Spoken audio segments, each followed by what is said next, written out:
Welcome to Mixed Signals from Semaphore Media, where we're tracking the wild changes in this media age. I'm Max Tawney, media editor here at Semaphore, and with me, as always, is our editor-in-chief, Ben Smith. I'm excited about this one, Max. Well, you're excited because this week on the show, we are sitting down with OutKick founder Clay Travis. We'll ask Clay about his origins in the darkest pits of new media, his bet on the merger of sports and conservative politics, the gambling takeover of sports media, and I'll debate with him about a favorite topic of mine, the real reason behind the NBA's ratings problems. Yeah, Clay is a real man of this particular political and cultural moment, I think. Well, we'll ask him about this particular political and cultural moment and a lot more right after the break.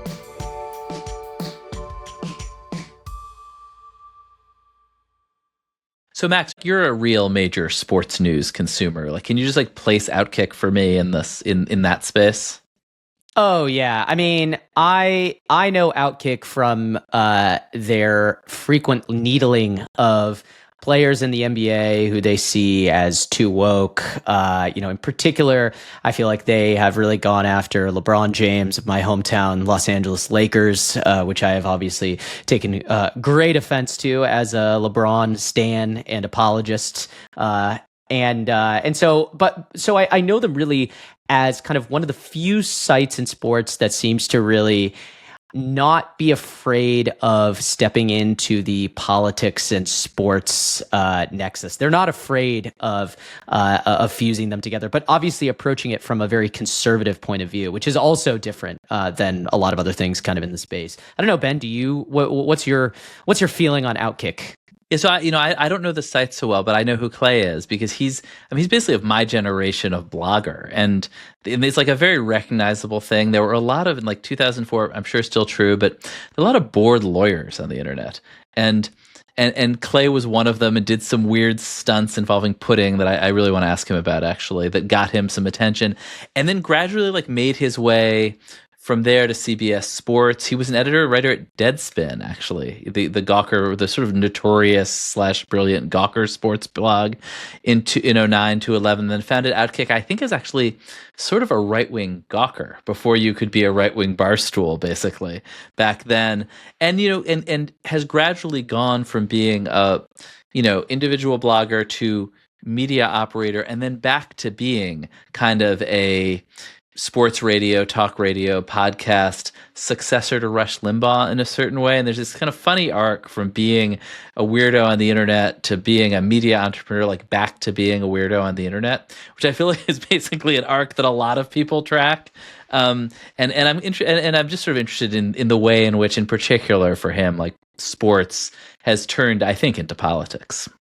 Yeah, I mean, he definitely would be a part of the kind of constellation that constitutes what people are calling the manosphere, right? This type of media personality figure who delves into, who's ostensibly hosts shows about sports, but, those shows have really become about politics and culture, particularly told through a kind of conservative lens. And clearly he's done a pretty good job for himself. He sold his company in 2021 to Fox Corp, and he's become kind of a regular personality on Fox News. And as you mentioned, he also replaced Rush Limbaugh and took Rush Limbaugh's old show when Rush died. So it's so he clearly has carved out an interesting lane for himself. Seems like he's kind of friends with Trump. He's interviewed Trump a few times. They've had Trump on OutKick a bunch. So we'll have to ask him about that. Yeah, all that's left really for him is to run for elected office to complete this to complete the storyline. Well, but I think we've got him here. Let's bring him on.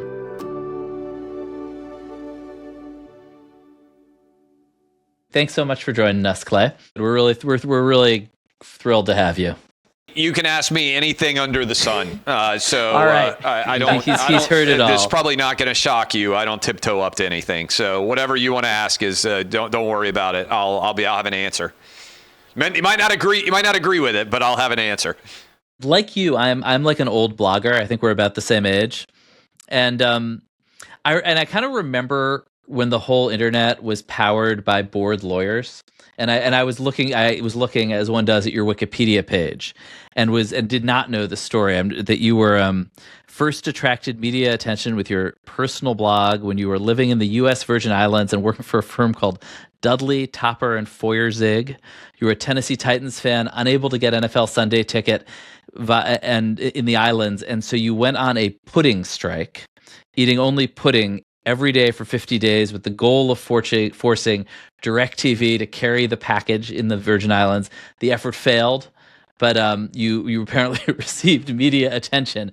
And so I guess I'm sort of curious, like I was also a blogger in that era. Like, when do you go from like, I am doing this weird pudding stunt to like, I am a media professional? I don't know that I would be considered a media professional now, according to some people. And look, I was, and I think you're right, fortunate in some ways that in 2004, when I graduated from law school, I went to Vanderbilt Law School, graduated, moved to the Caribbean to work in the biggest law firm in the United States Caribbean. There were 12 or 13 attorneys there. And I had sort of a midlife crisis where I looked around. I said, I don't necessarily want to be doing this for the next 40 or 50 years of my life. And I had an idea that I wanted to make a living as a writer. And so I started writing online in 2004. And I'm just a guy who wanted to go out to a bar and be able to watch his favorite team play.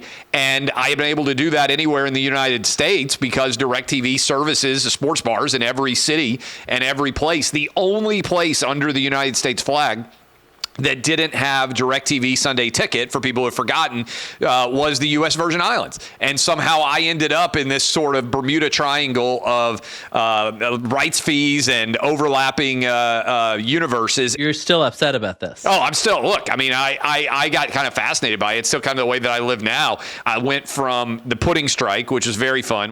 We ended up getting an illegal DirecTV connected to a boat. You could get it to your boat, but you couldn't get it to land-based, and that was some form of solution.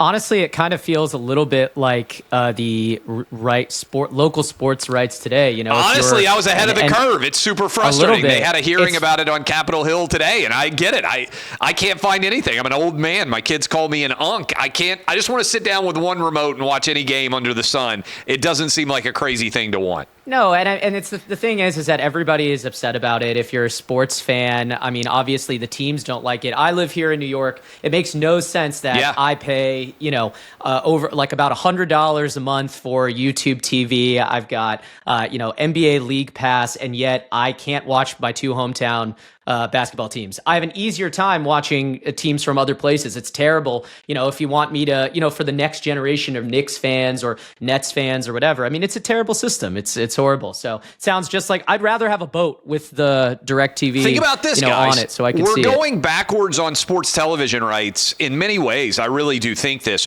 When we were kids, you guys are around my age, I think, you could put on... I'm a little younger. Okay, well... You're exactly your age. Yeah, okay. So you could put on WGN and watch Harry Carey and Steve Stone, right, calling the game around noon. They still didn't have very many games on in the afternoon. I think 88 was the first time they had lights at Wrigley Field, if I remember correctly. And then you could watch the Braves on WTBS. You could watch those games. Everybody nationwide. It was easy to see. My kids are Braves fans now. The number of times that we get Braves blackouts here in Nashville were considered part of the footprint drives me insane. I legitimately can't watch it. And I've been texting everybody, and obviously I know a lot of sports media execs. I'm like, dudes, you guys have to give us some form of golden ticket. I will pay a reasonable dollar figure, but I want to ensure that, to your point, I'm never blacked out. If I want to watch my favorite NBA team, my favorite NHL team, favorite Major League Baseball team, NFL team, whatever it is, I should be able to watch it. You should be able to take my money for that. And you know what's happening? My kids are smarter. They just get illegal streams of pretty much every game. This is what makes me think we're just at the peak of this kind of unbundling. It's like I'm subscribed to 50 Substacks. I have 5 entertainment services. I can't watch sports games. I just think capitalism is pretty good at solving these things. And at some point pretty soon, for some exorbitant fee, you will get the one golden ticket where you get all that stuff, and it'll be exorbitant. Yeah. I hope you guys are right. I'm fired up about this, too. I just, the idea that we're going backwards. Have you considered a pudding strike? I did, to be fair, cheat a little bit on the pudding strike because it is hard to get enough calories to eat when you're only eating Hunt's snack pack puddings. But I think I have a little bit more influence now than I did in '04. That's true. That's true. So Clay, you just to give a little bit of background to some of our, I think, our audience is pretty plugged in, but just to kind of run through your bio, obviously, you founded OutKick, digital sports and politics site. Give our audience a little bit of a summary. I mean, how big are you guys? How many people do you have on staff? How much content are you guys producing every day? Walk us through some of those details. Yeah, so I initially started writing online. I went to CBS Sports. I went to Deadspin, if you guys remember Deadspin, at kind of the peak of its blogger era powers. And then I went to a site called Fan House, which was the front page for AOL.com Sports, which was still a huge audience. And then in 2011, I had just come back from the national title game, Oregon, playing against Auburn out in the Fiesta Bowl, for people who remember that game, the Cam Newton era when they won that title, Auburn did. And suddenly I didn't have a job. Fan House sold its rights to sportingnews.com. Basically the placement on the front page of AOL.com, and most of us lost our jobs.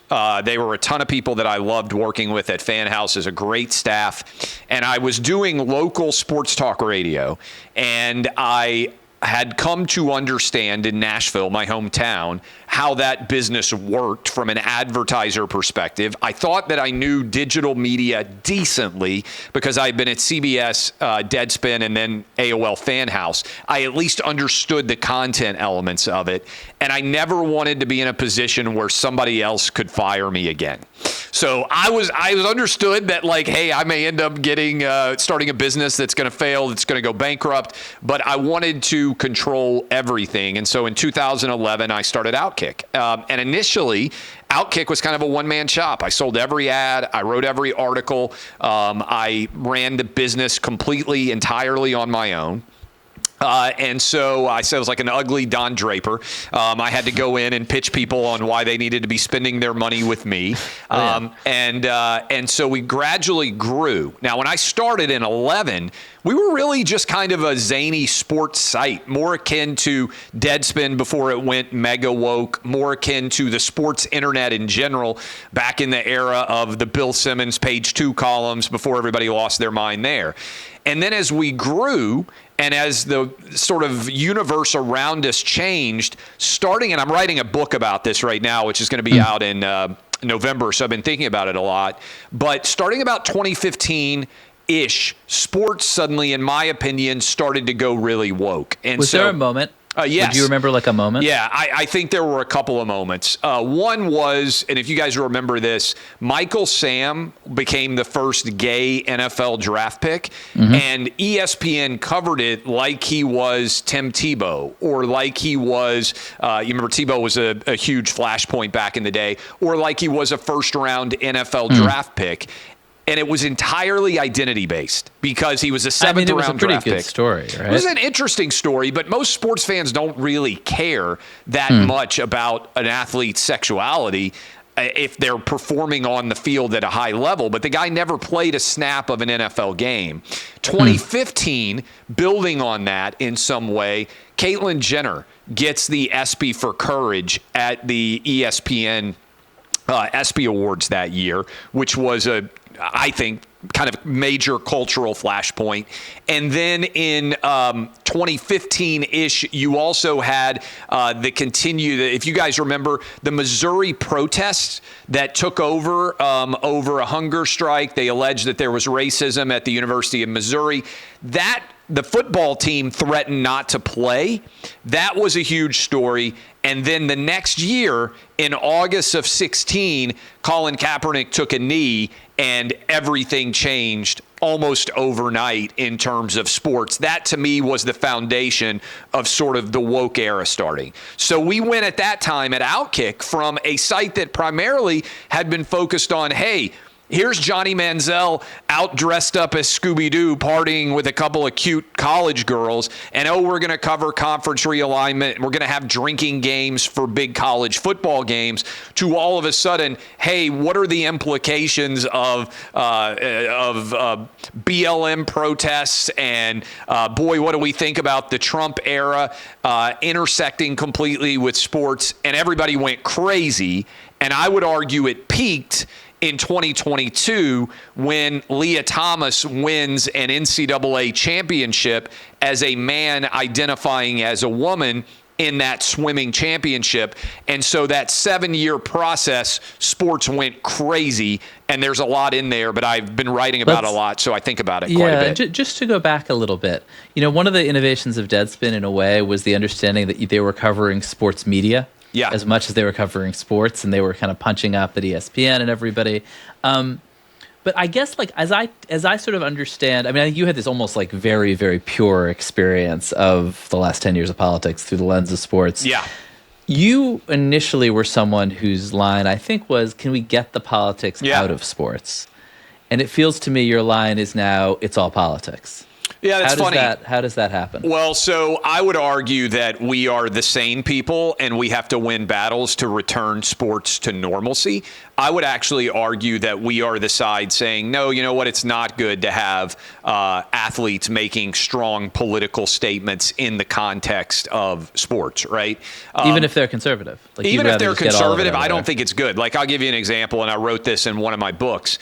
I don't think it would be smart if a super conservative athlete took a knee during the national anthem and said, hey, I'm opposed to gay marriage being legal, and therefore I can't stand for the national anthem. Or, hey, I think that before Roe v. Wade had been overturned, hey, I think Roe v. Wade needs to be overturned. I can't stand for the anthem in a country where abortion is legal. My argument is like, hey, it's not good business. My book was entitled Republicans Buy Sneakers Too. Won a couple of cycles ago.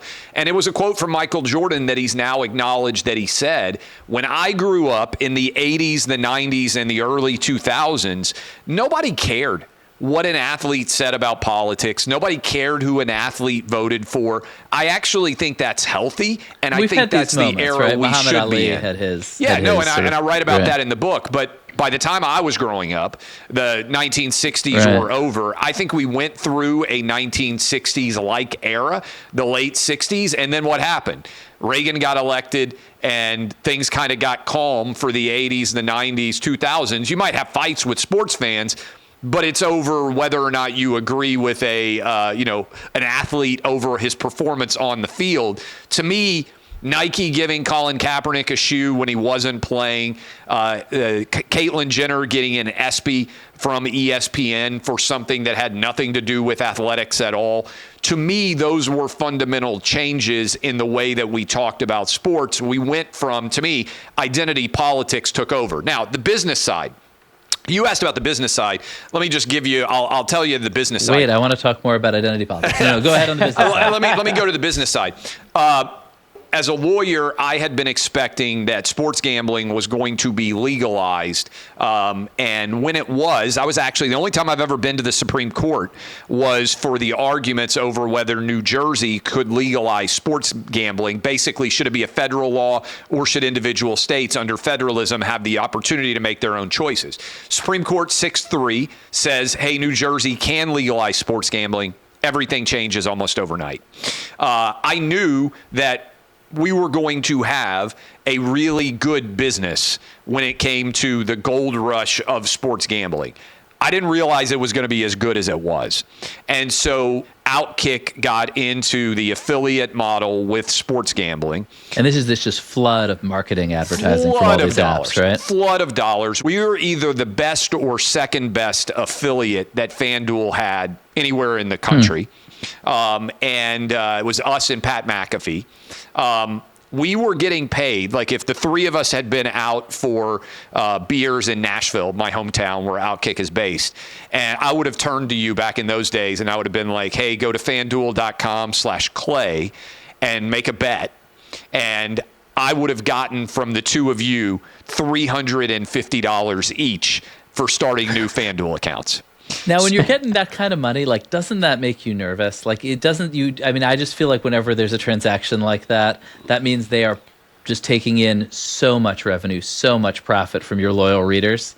I mean, doesn't that make you a little queasy? Okay, so a couple of things on that. I've always been in favor of sports gambling. I mean, I would hope that some people would win money against FanDuel and DraftKings as opposed to, but I mean, to me, it's not a dissimilar to walking into a casino. Sure. Yeah. You understand that the house typically has built this entire casino because by and large, they do pretty well against you, but it doesn't mean that you can't go in and drop 50 or $100 and feel like you had a good night, if that makes sense. Yeah, for sure. So in my mind, I'm always thinking, hey, you know what would make the game a little bit more fun? I can watch a game, and if I've got 50 or $100 on it, unlike golfing or unlike going out to dinner or unlike going out to a movie, I can watch and enjoy the game, and I can actually make a little bit of money on the way that I'm choosing to be entertained.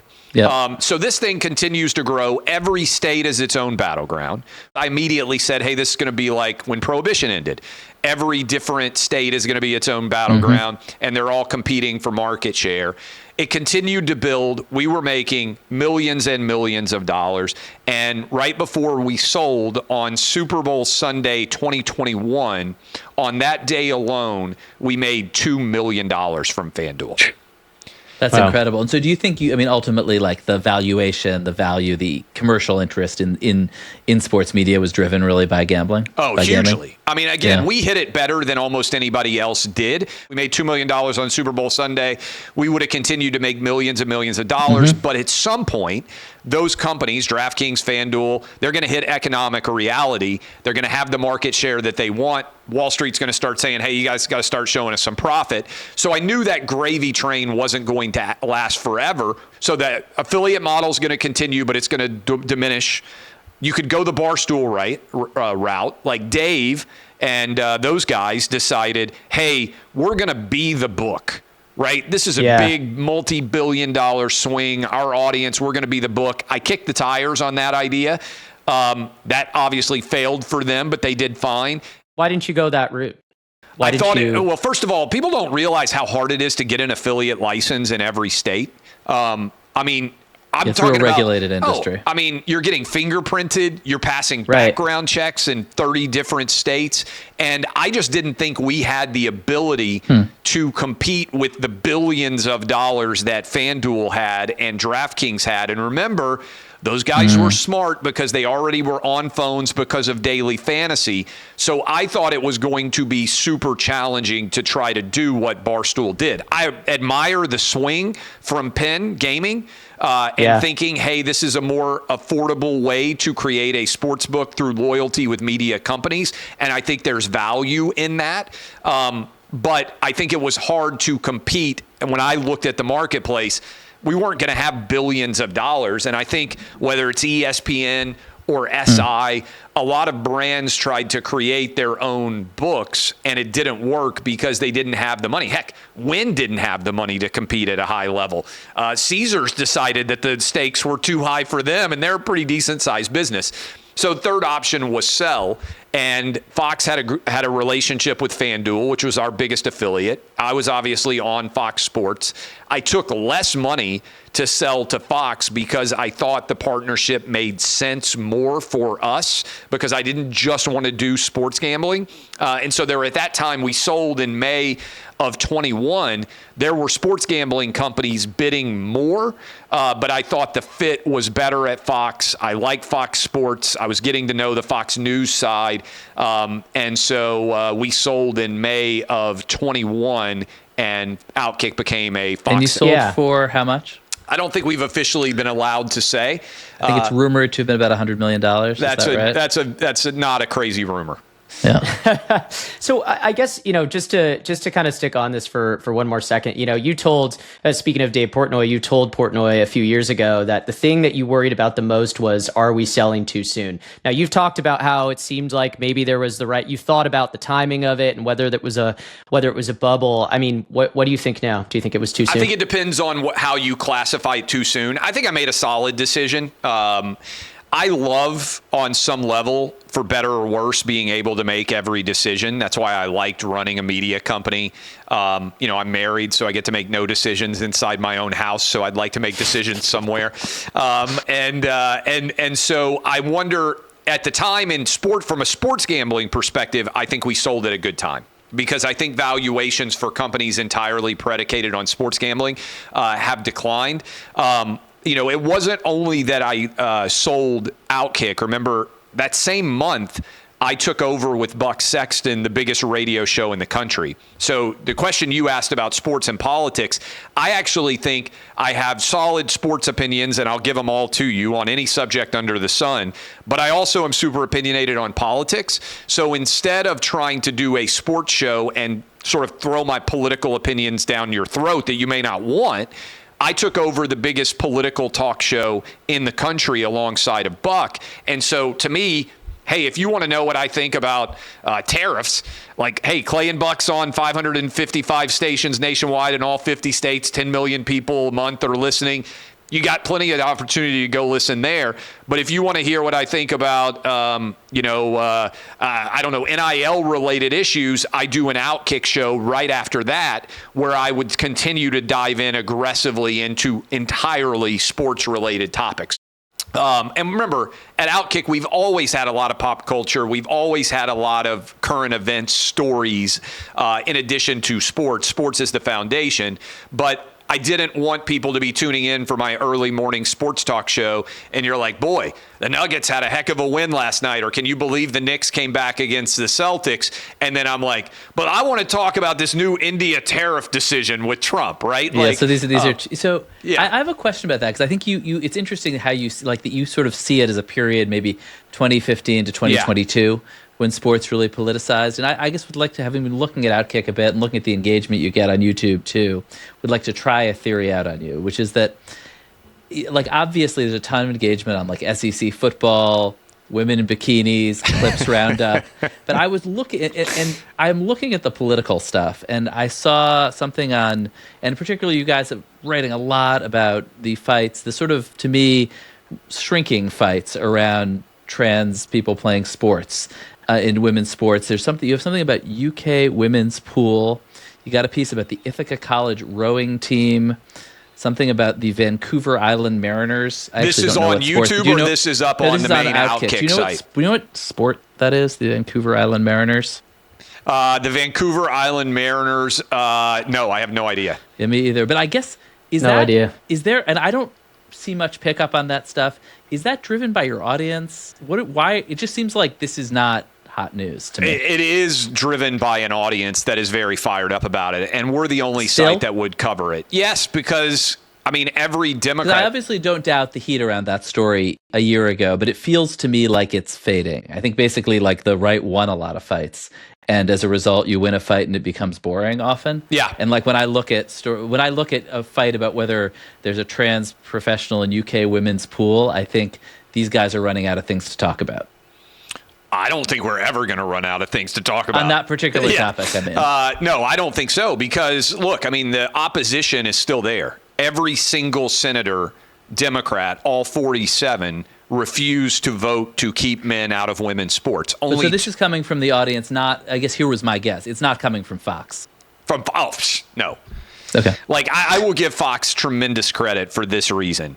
No one in my tenure has ever said, Clay, we need you to talk about this topic, right? Now, I will spend a lot of time texting our editors like, hey, this is a great story for us. Right. We need to be on this. But no, Fox and... But the politics are basically your politics and your political The site is like, hey, this is Clay Travis's brain. Let's pull back, for better or worse. Let's pull back his skin, and that's what he's interested in. Portnoy beat you up recently. I don't know if you saw this, because I know you guys had like some sort of feud, rapprochement, but he beat you up recently for essentially being in the tank for Trump, said that you would support him no matter what he does, and that if it was reported that he'd cut somebody's head off, you would question that. Well, whose head? Possibly Dave Portnoy's. I don't know. No. I'm just making a joke. It would depend on who Trump's head. I mean, there are people out there. I'd be very happy if he cut their head off. That's obviously a joke. But more broadly, the allegation you've sort of, as people often do around a president, that you've sort of fallen into the tank. No, I don't think that's true. I happen to agree with most of the things that Trump does. And I think that particular criticism, if I remember it, was over the tariff situation. Yep. And my argument was actually the mature adult one for a change. I said, hey, you should be buying stocks for long range. Whenever there are dips, take advantage of the buying opportunities. I think I went on Piers Morgan's show and said, hey, look, and I stand by this.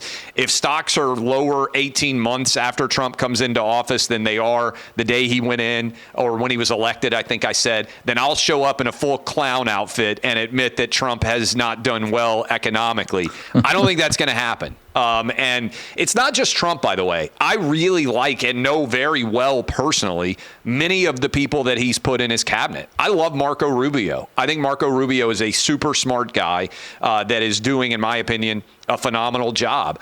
On election night, Pete Hegseth was hosting the show that he and I and Tommy Lahren and Morgan Ortagus were doing from Kid Rock's Honky Tonk Bar, right? There obviously are a lot of Fox News people inside of the administration. I know, as I think about it, you have a real shot at a cabinet position if you play your cards right. I might be the next attorney general, let's be honest. And I think America would be better for it. Well, Clay I'm like half laughing, half thinking maybe I should write that down. Clay, you've interviewed Trump a few times. 11. I've interviewed Trump 11 times. 11 times. It's more than a few times. Tyrus, who's on OutKick, has also interviewed Trump for you guys. I mean, are you at the point where you're in the Rolodex? He's calling you up when he's doing his evening check-ins with various people? Trump is a big OutKick guy. I do not talk to him regularly on the phone. I talk with a lot of people in the administration regularly on the phone, but I'm not in the hey, it's the phone's ringing and I'm trying to get the kids. I got 3 boys. One of their sports games. I'm like, sorry, the president's on the phone right now. I do not regularly talk with him, but he is a fan and his staff is regularly reaching out. So the last question we had for you on kind of on the OutKick politics stuff, which is really interesting, is, I mean, clearly you found an audience for the kind of sports coverage through kind of a conservative lens. I guess what I'm curious about is, are you ever scared that in asserting, this kind of very, very aggressive kind of worldview, that you are turning off some audiences and that's going to kind of hinder growth? There might be some people who are like, I don't like all the politics stuff, but I like the women in bikinis or the dunks or whatever, whatever you guys are tweeting about or, posting about. So here's what I would say on that. I'm actually stunned that we don't have competition because I feel like we created beer and no one else will share a competing beer. You don't think Barstool is competition? I don't really see them as competition. No, I don't. Because I think if I were structuring kind of the breakdown, first of all, Barstool employs a lot of people that are super libs. Like that would be the white dudes for Kamala. Nobody talks about it. Wait, you don't employ libs? Is that like a policy? Well, I don't think we have a white dude who voted for Harris. If we did, good for them. I would question why their testosterone is so low, but they're able to vote for whoever they want.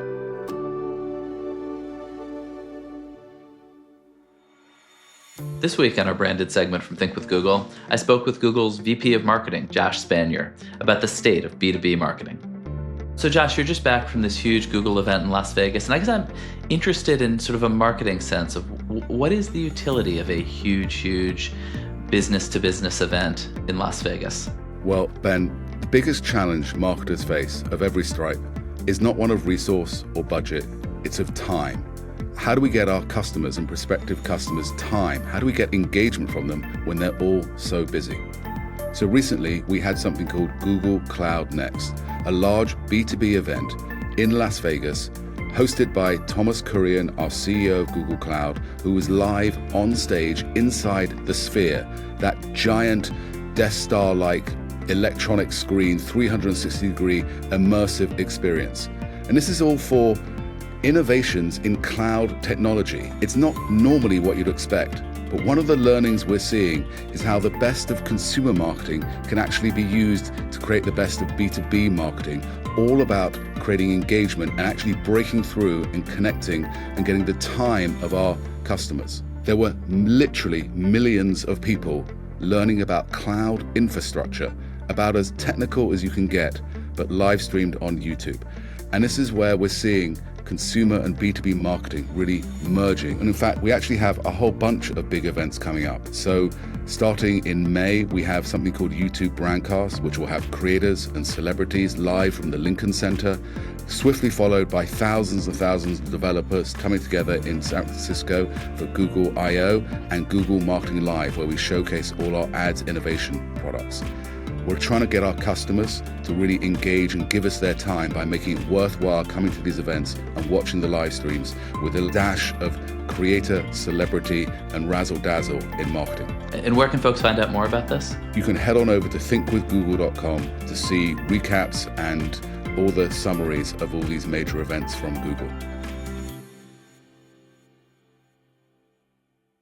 Different question.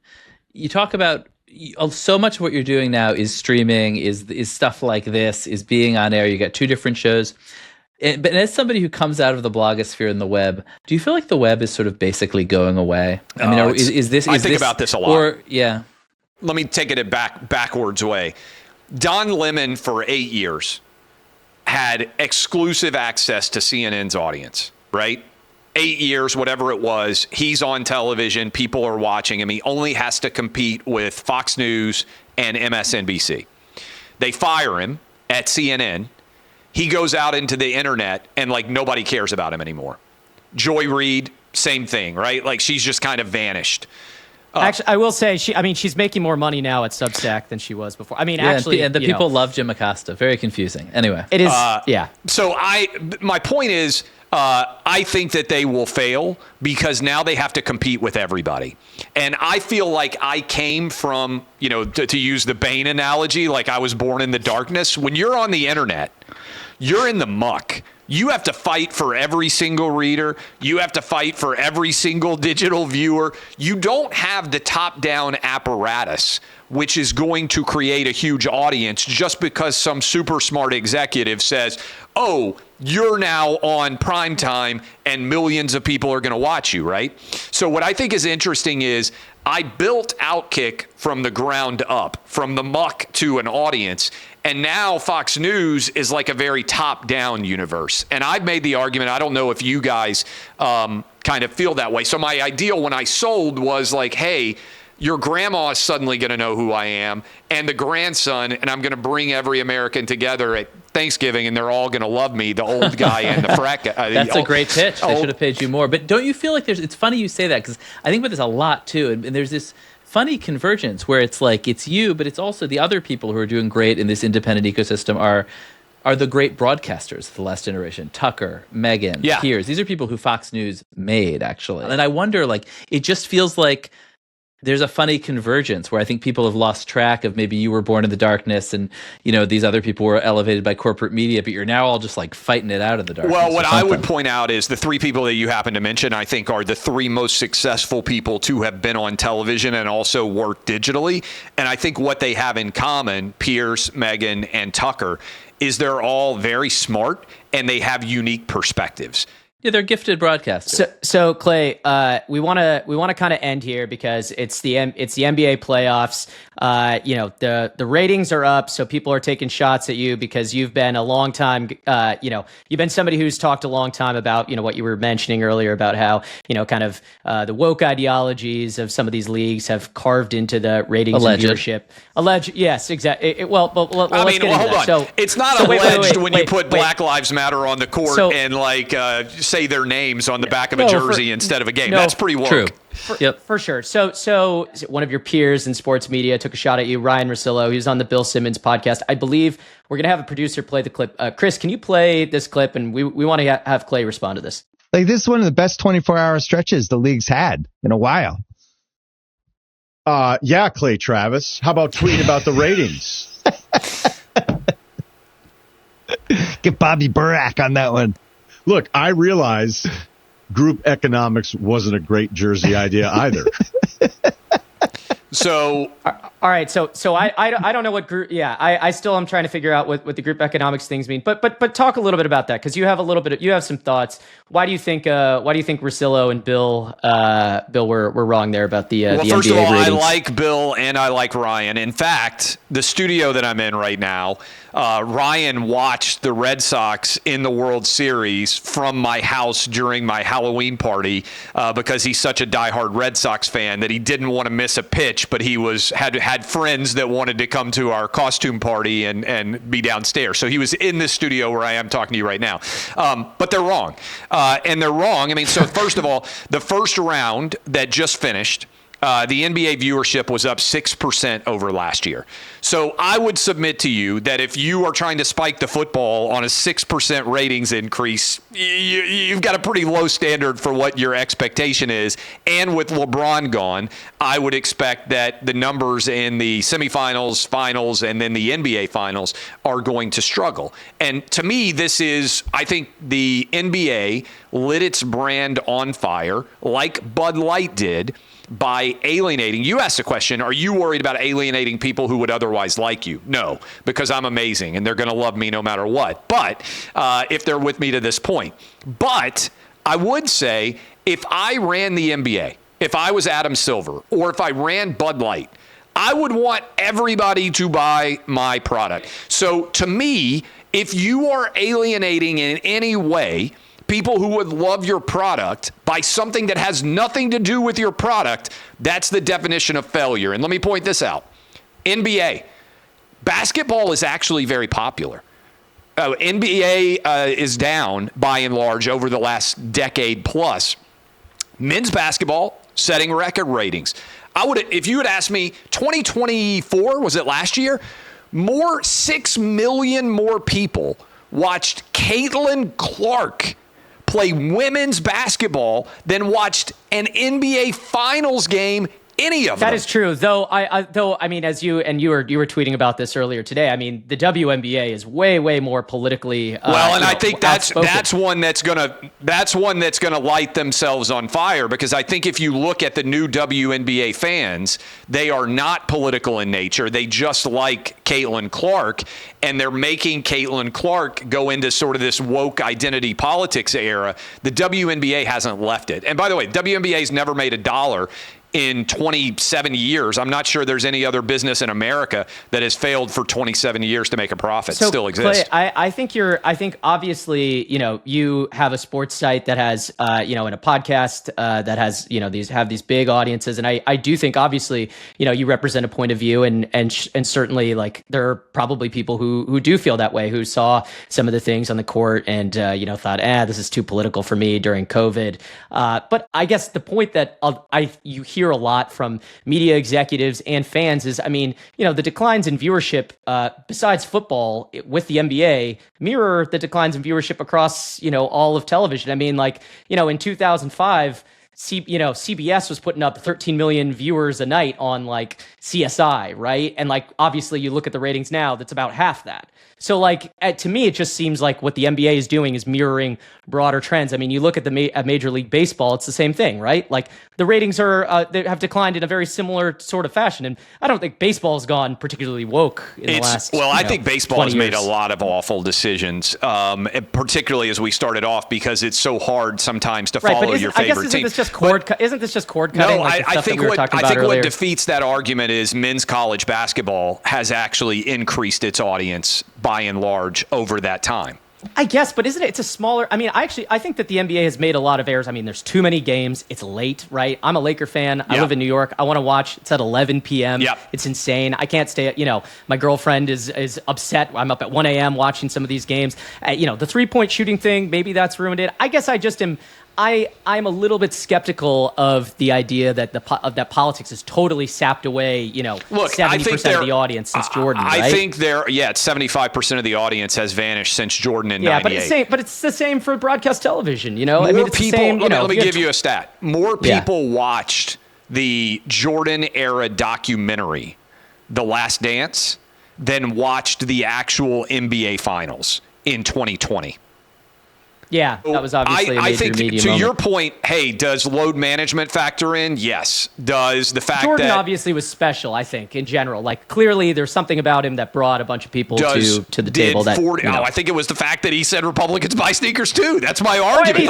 Andy was amazing. If Adam I Silver, think he never said it, but he felt it. No, he said it. He said he's now admitted that he said it. Oh, really? Yeah. All right, good. So, but if Adam Silver called me and he said, Clay, I want to come on your show, and I am going to acknowledge that we got the league too political and that you are right that it has negatively impacted the overall NBA brand, and I want to admit that, I would say, okay, Adam Silver, you have admitted this. I will stop my war against you for being the worst commissioner who has ever existed in the history of pro sports.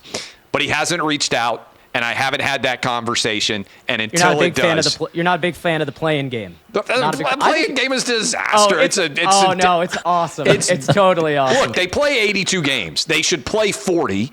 And then I the agree. games There's would too many. matter more. And they also, look, I got a lot of things that I think could fix the NBA. People love basketball.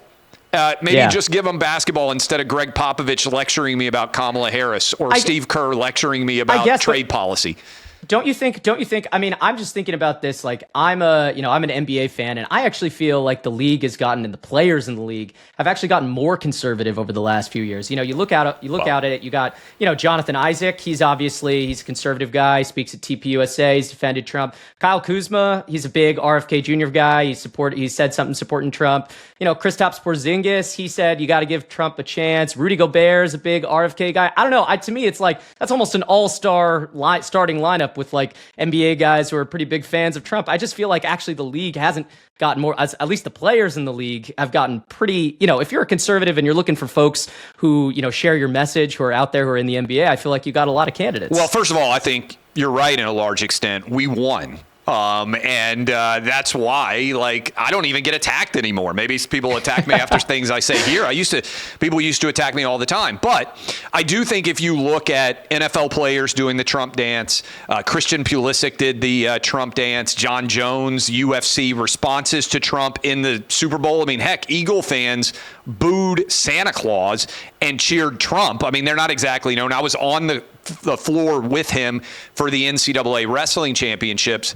I think that, so if you ask me, why has OutKick worked? Why has our audience gotten so big? Why do we now have, 75 employees? Why do we have so many shows that are making a difference? Why is our site traffic growing? I think because the average sports fan and the average athlete and coach and GM and owner, they agree with us. Like, I think the majority of them agree with everything we say, and the sports media, which we spend a lot of time on, and you guys didn't ask me a lot about this, but the sports media as a whole is further left-wing than the political media. And I say that as somebody who lives in both worlds. The political media is actually fairer and more balanced than the sports media is. So we are at OutKick the alternative to what I would say is in many ways a left-wing hegemony committed to the idea that, men should be able to compete in women's sports, which is a crystallizing issue that you're either think that's okay, and I don't, obviously, or I think you're crazy and have low testosterone and are a white dude for Harris. I believe that's called an ad hominem argument, Clay, in the legal profession. But I guess my own view, and I think you disagree here, is that you're talking about the last era and that there's some risk that we're heading into. Well, I think this feels boring to me. Like, I may not disagree with you, but like when I watch a ball game, and I understand why people were upset about this a few years ago, just feels like, as you said, you won. It's kind of over. And don't you?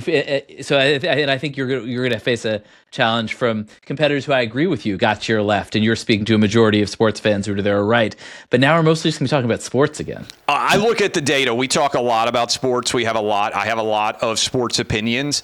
All I will tell you is the data doesn't reflect that what you're saying is true. I thought that the left in this country, after Kamala lost ground in all 50 states and spent $1.5 billion on a campaign in 90 days, I thought they would look in the mirror and be like, man, our message sucks. And you saw Gavin Newsom a little bit doing this on his podcast. I thought they would take ownership of losing based on what the arguments were that they made and them being profoundly rejected by men and young men in particular. Instead, they have doubled and tripled and quadrupled down on crazy. And as long as they keep doing that, I think we're going to keep growing and more people are going to be coming into the OutKick world. So the OutKick traffic numbers say otherwise, then? No, our numbers are up big. Yep. Yeah. Oh, I thought you were trying to argue on the other side. No. That's what I'm saying. I sound like Trump. Our numbers are up bigly. But yes, we're doing well. Well, Clay, thank you so much for coming on here and chopping it up with us like this. This has been really Max, fun you're now and interesting. chopping it up. You're like in the manosphere now. I mean, we are. Like you're like talking. You like Clay has totally taken over your like vocabulary. And by the way, I didn't say this. I'm impressed with what you guys have done. I'm subscribed to your Sunday newsletter, which I love the timing on that because I'm already trying to get my weekend started. And that's right. Look, my one bit of things, I know there's a lot of people that are interested in business. Start companies. Like, try new things. I don't know what's going to work any better than anybody else. I try and look at the data, and when I see something working, do more of it. I mean, I'm not a rocket scientist, but I am encouraged by to your point, the question you asked was a good one. I think there's just so much dynamic energy in the media space, and I think it's better. Like, I'm a First Amendment guy, larger marketplace, better arguments, better options for consumers. I'm super optimistic about where we are.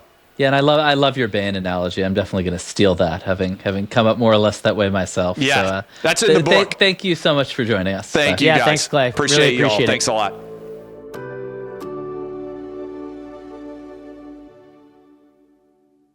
So, Max, I really felt like he pulled us into the manosphere in some way. Like, by the end, you were using words I'd never heard you use before. It is true. I think it's, three guys on a podcast, as we discussed with Matt Bellany, that you automatically enter the manosphere.